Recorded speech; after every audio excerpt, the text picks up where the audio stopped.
Seorang sopir taksi online nyaris tewas setelah ditembak kawasan begal sebanyak 10 kali.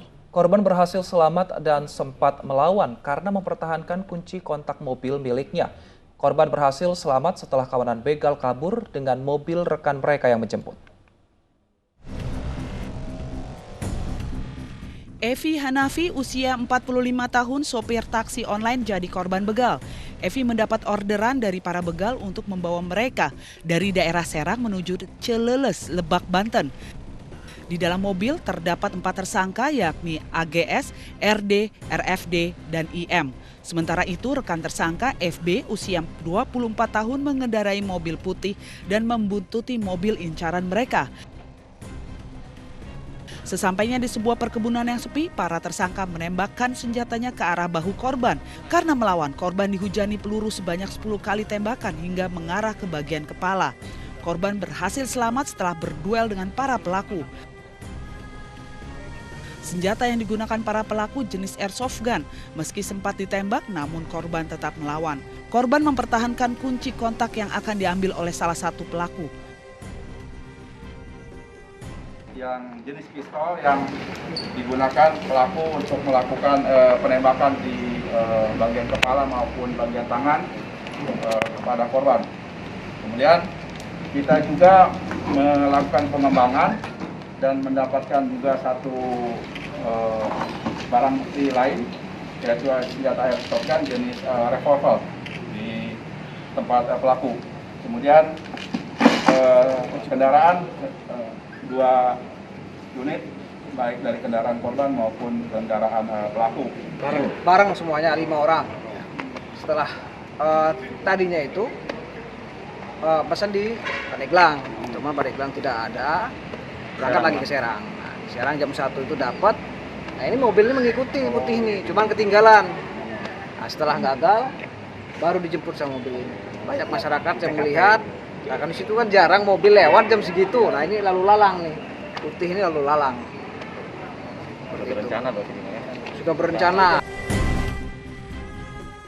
Saat ini kelima pelaku telah ditangkap dan salah satu pelaku terpaksa ditembak kakinya karena melawan saat ditangkap. Para tersangka dijerat pasal berlapis dengan ancaman hukuman 12 tahun penjara. Dari Lebak, Banten, Iskandar Nasution, iNews melaporkan. Untuk mengetahui kronologi penembakan dan pembegalan, sudah bersama kami Bapak Cepi Hanafi, seorang supir taksi online yang menjadi korban penyerangan begal. Dan kita selamat siang Pak Cepi. Selamat siang. Baik Pak Cepi, saat ini kondisi Bapak seperti apa Pak? Apakah sudah sehat dan sudah bisa beraktivitas lagi Pak? Alhamdulillah sehat. Baik, Pak Cepi, kita mendapat informasi Anda ditembak sebanyak 10 kali. Apakah itu betul Pak? Betul, Bu. Ya. Bagaimana kronologisnya sampai 10 kali penembakan itu Pak? Boleh diceritakan?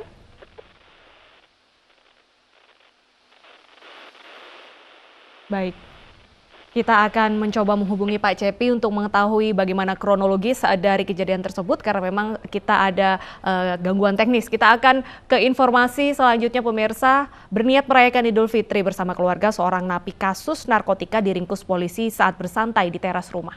Penangkapan diwarnai aksi kejar-kejaran dan tembakan lantaran napi berusaha kabur.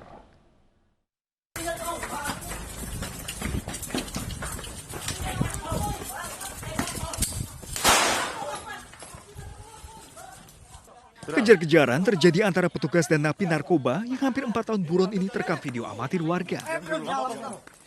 Tembakan ke udara terpaksa dilepaskan tim rangkayu hitam Satreskrim Polresta Jambi lantaran Angga Saputra alias Acong terus mengelak. Sebelumnya, ia berhasil kabur dan buron dari lapas kelas 2A Jambi pada tahun 2017 lalu. Bahkan, ia sempat bekerja di perusahaan sawit sebagai buruh bongkar muat untuk mengelabui petugas. Idul Fitri, narapidana ini pulang ke rumahnya.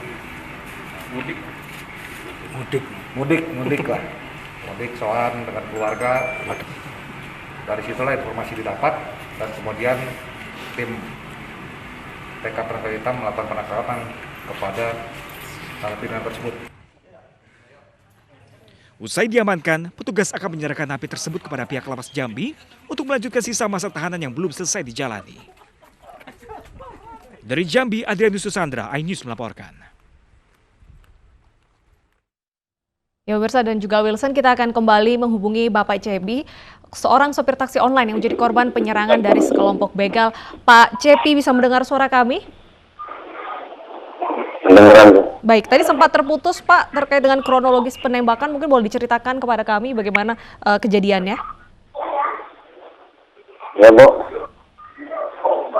Oke. Bagaimana kronologi sampai akhirnya Anda dicegat kawanan begal? Awalnya saya dapat orderan. Dia pesan bokar masuk ke saya. Saya terima, saya ambil. Dan saya bawa sesuai dengan titik tujuan dari Serang ke Cileles. Dari perjalanan seperti biasa, nggak ada yang mencurigakan. Sebelum nyampe tujuan, saya diputar ke kebun sawit. Di kebun sawit menemukan jalan yang berlubang, saya disuruh ngerem dan suruh berhati-hati. Setelah saya ngerem dan berhati-hati, saya ditembak, tidak bicara apa-apa, dia langsung saya ditembak dari bagian kepala belakang, dan mungkin bertubi-tubi yang saya rasakan cuma satu aja yang di kepala, dan bertubi-tubi pula memukuli saya itu. Para pelakunya. Oke, Bapak sempat melihat pakai pistol apa, Pak? Kenapa, Bu? Pistol yang digunakan. Apakah Anda sempat melihat? Tidak, Bu. Tidak, yang saya lihat tidak ada pistol itu. Baik, Pak, ini kan pelaku lebih dari satu. Bapak perlawanannya seperti apa, Pak, sehingga akhirnya bisa lolos? Perlawannya ya untuk waktu itu saya di depan mobil kan untuk fokus ke depan, melihat mobil. Saya hanya untuk menyelamatkan diri aja, membela diri aja gitu. Sebelum ada perlawanan sama begal. Saya berusaha menyelamatkan handphone dan kunci mobil karena dia mau ngambil kunci mobil. Saya ambil duluan itu kunci mobil, saya selamatkan dan saya langsung keluar. Oke, Anda langsung melaporkannya ke polisi juga saat itu? Tidak, karena saya butuh obat dulu gitu. Oke. Baik, saat mengancam itu apa yang mereka ucapkan, Pak? Apakah mereka meminta untuk Bapak keluar dan juga menyerahkan kunci mobil, dan apa saja yang dilakukan kepada Bapak? Waktu itu tidak ada ancaman ke saya, langsung dia menembakkan pistol itu ya. Baik. Ke kepala saya dan terus dibarengi dengan pukulan yang sangat banyak ke kepala saya gitu. Baik. Atas kejadian ini, Pak, apakah Anda trauma atau takut untuk menjadi sopir online ke depannya? Alhamdulillah tidak, Bu. Karena ini ada satu-satunya pencarian untuk menghidupi keluarga saya. Saya mungkin hanya lebih berhati-hati dan lebih semangat gitu. Baik, terima kasih Pak Cepi Hanafi. Kita doakan semoga kasusnya cepat selesai dan juga Bapak bisa kembali pulih sehingga bisa beraktivitas kembali. Terima kasih Pak Cepi.